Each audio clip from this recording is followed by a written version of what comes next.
originally started, he was renting a house in Sitges, Ricardo that is, was renting a house in Sitges, and decided to turn the downstairs of his house into a bar. You know, he saw an opportunity there. He was running a water ski school at the time, 63 or 62 something.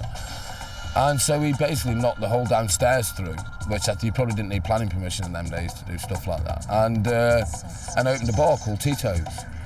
And because I think, you know, he run a ski school and he obviously knew the in-crowd there, and it quickly became very successful, at which point he then decided to open another venue, which was Pacha, which was a few miles up the road, still in Sitges. It was a really old farmhouse, you know, totally run down, derelict. And him and his brother Petey, who was the original DJ, basically started Pacha. And from there you got all the jet set from the 60s, where used to use Sitges a great deal as a holiday resort.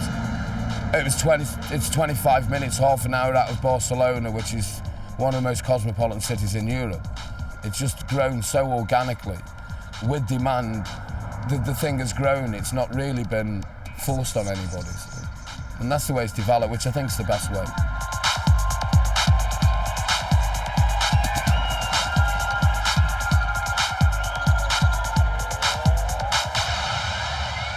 Yeah, this is the original crew, basically, from 1973. A PR staff and DJs and security and so on. It's the original, one of the original DJs here. And like I said, about, you know, half of these have actually died now. So, but then there's a few that still come to the club, and you know, you see the faces around, and then walking here and here, you know. And if you look at the fashions, like I say, you could be wearing all that today and wouldn't look out of place at all. It's amazing how things go round and come back again. You know, the sunglasses, it could easily be, you know, last week. So. And I think they were absolute groundbreakers in the day. You know, I think that they were, you know, out here opening the first nightclub in Ibiza. You know, the kind of people that were coming here were really all high end in the 60s and 70s, hippies.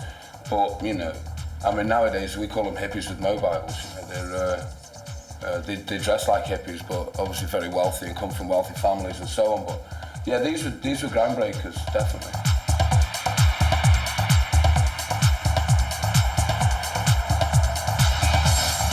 It was the first club in Ibiza, the first proper nightclub in Ibiza. We service our regulars all year round.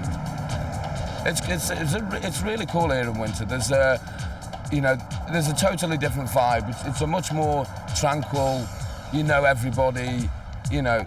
But still, on Saturday night there's 2,000 people in here, you know. So it's a working venue all year for sure.